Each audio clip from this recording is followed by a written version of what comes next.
A very good evening and a warm welcome to Thursday night's edition of Prime Time News with me, Salima Shimwe-Fileni.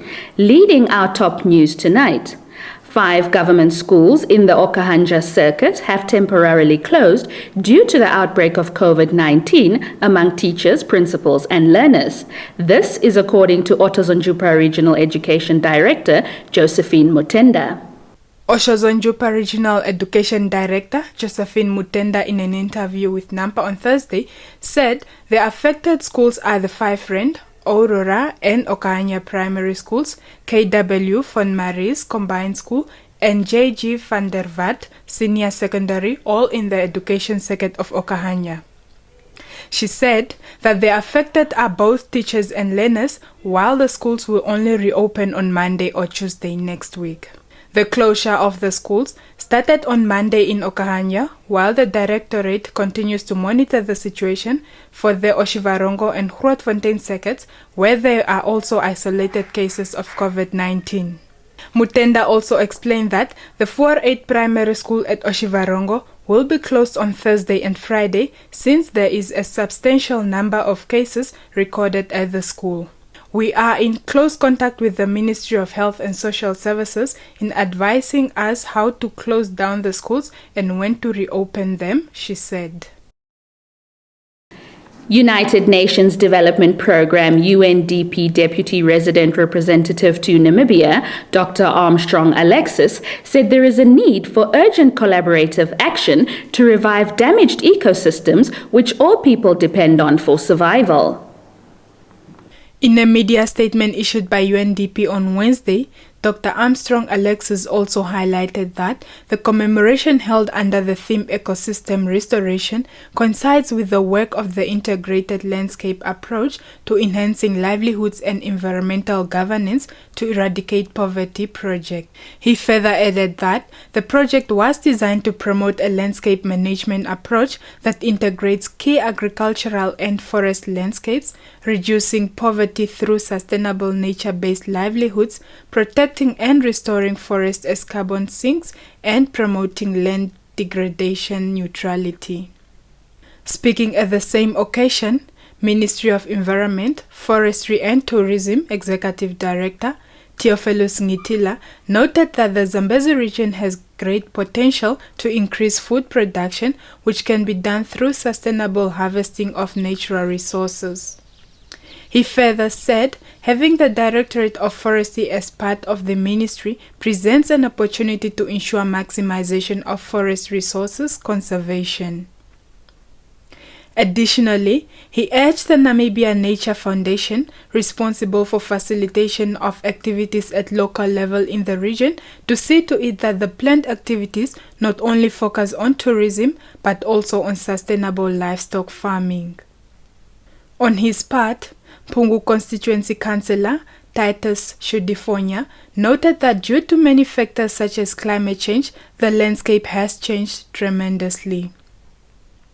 In the midst of all these changes, there is hope which will be brought through Nila-like interventions and will contribute to livelihood transformation, he said.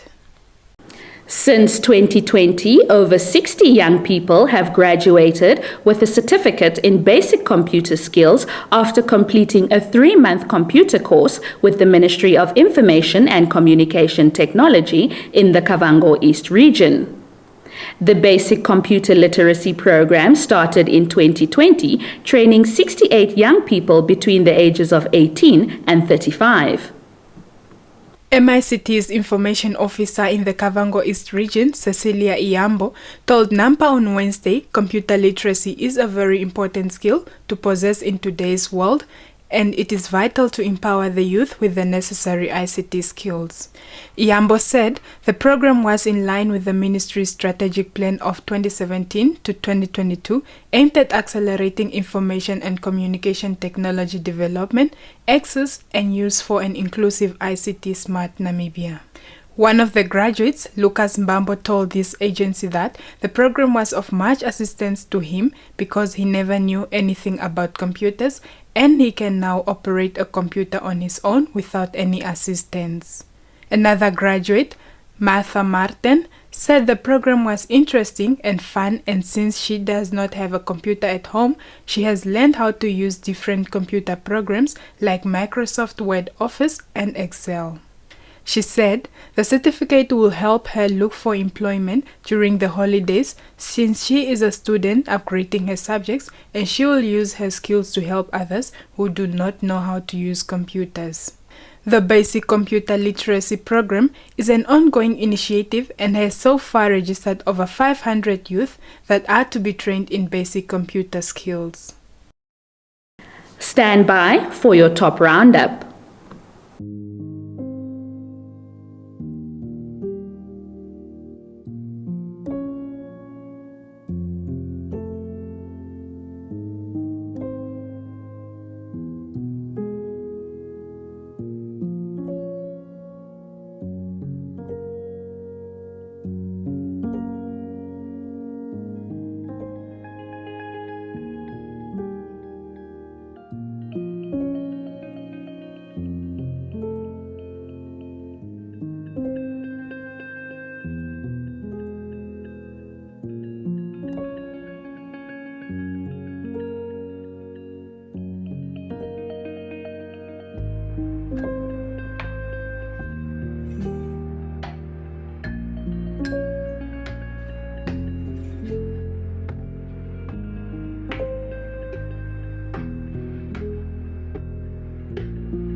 And in our latest business and economics news, we begin in Europe, where BMW will slow down car production to single-shift operation at its largest European plant in Dingolfing, Germany. This is due to semiconductor shortages, the German car maker confirmed to Xinhua on Wednesday. BMW will slow down car production to single-shift operation at its largest European plant in Dingolfing in Germany due to semiconductor shortages, the German car maker confirmed to Xinhua on Wednesday. BMW spokesperson said they are monitoring semiconductor shortages intensively and are in constant exchange with their suppliers on this, adding that their goal is to continue to ensure the supply to their plants. In late April, BMW already reduced certain shifts at its Oxford and Regensburg plants and at the contract manufacturer VDL Nedcar.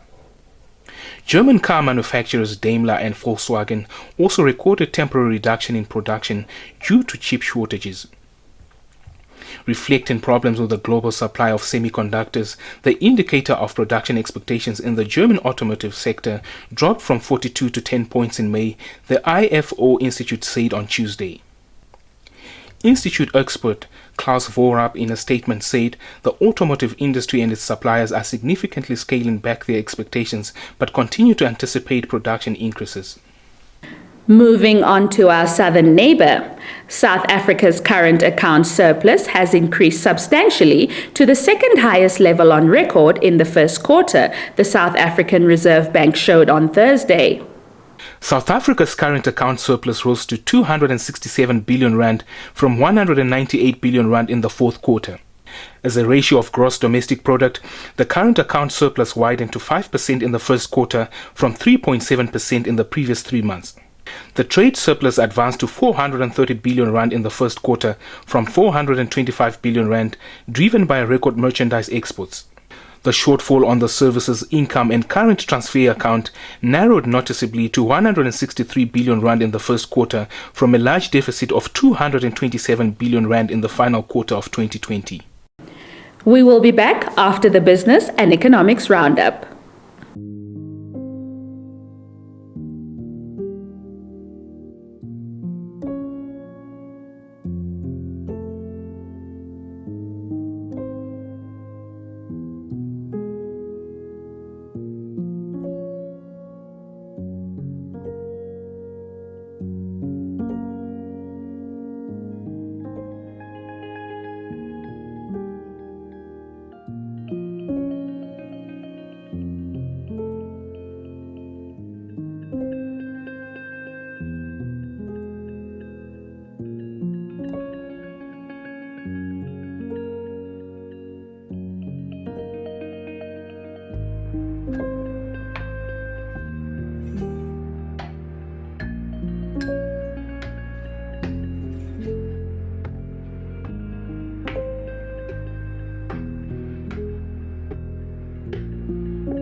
That's all the top news we had for you tonight. Kindly stand by for your sports update with Shelva Wells. Thank you, Salima. Good evening and welcome to Sport Planet. We start with local boxing news. Frederick Ngiolwa, an executive member of the MTC Salute Boxing Academy, has called on the nation to rally behind Nathaniel Neti Kankololo when he steps into the ring on Saturday night. Nathaniel Neti Kankololo, an African Boxing Union ABU featherweight champion, will take on Oleg Malinovsky of Ukraine for the World Boxing Organization Intercontinental Featherweight title at the AKKO International in Kiev, Ukraine. Speaking at the sending-off ceremony on Wednesday, Ngiolwa said it is days like this that people should appreciate the hard work that boxing stables, sponsors and boxers put in. He further added that their boxers continue to put the Namibian nation on the map and therefore call on the nation to support this cause as they promise to come back with the title. On his part, Kankololo told the media that he would deliver come Saturday night because he has been working hard. Meanwhile, MTC's corporate communications manager, John Ekongo, who also attended the event, said boxing has done well in the country as it is ranked the second best sports code. He further said they see Kankololo as a determined young man that wants to take the world by storm, and this is part of the agreement with boxing stables to fight for titles with the best in the world and prove themselves in the world. Ekongo also wished the boxer luck with his fight on Saturday. In soccer news, Namibia's senior men's football team forward, Theophilus Juniors, on Tuesday donated a pair of uniforms to Okahanya-based Legends Football Club. Namibia's senior men's football team forward Theophilus Juniors, who started his football career between 2003 and 2008, has since gone on to represent his country and also plays football professionally in Ethiopia. Speaking during the handover ceremony, Juniors said that it was important for him to give back to a team that shaped him to become the footballer he is today. Juniors said he just wants to motivate players from the 5 Rand location, and particularly those who play in this team, because he heard that they are playing in a social league.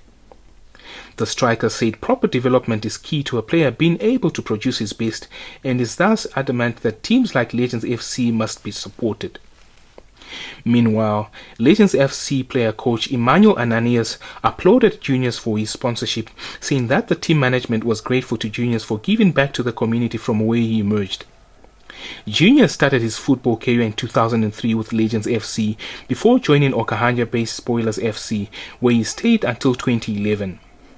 In 2012, he was then sold to Tura Magic, where he played for 6 years. In 2019, he then joined Ethiopian Premier League club Welwalo FC before moving to his current club, Dire Dawa, in 2020. In NBA news, Utah Jazz star Rudy Gobert has been voted the NBA Defensive Player of the Year for the 3rd time, the league announced on Wednesday. The France native Utah Jazz star Rudy Gobert received 84 first-place votes from a global media panel, easily outdistancing Ben Simmons of the Philadelphia 76ers for top honors. Gobert previously won the award in 2017-18 and 2018-19 and is the 4th player to win the award at least 3 times, joining Dikembe Mutombo with 4, Ben Wallace with 4 and Dwight Howard with 3. Gobert's Jazz teammates surprised him with the award, putting the trophy on his chair in the locker room and erupting in cheers when he walked in. A 7'1" presence in the middle, the Frenchman led the NBA with 10.1 defensive rebounds per game, and his 13.5 total rebounds per game was second only to Clint Capella of the Atlanta Hawks. Gobert also finished second in the league with 2.7 blocked shots per game. Gobert earned 464 points in the voting, while Simmons had 287 with 15 first-place votes. Your sports roundup is next.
We have come to the end of Wednesday's newscast. We thank you for tuning in. As always, give us a thumbs up and share. If you are new to this channel, please don't forget to subscribe as well as click on the notifications bell to stay posted on the latest happenings locally and globally.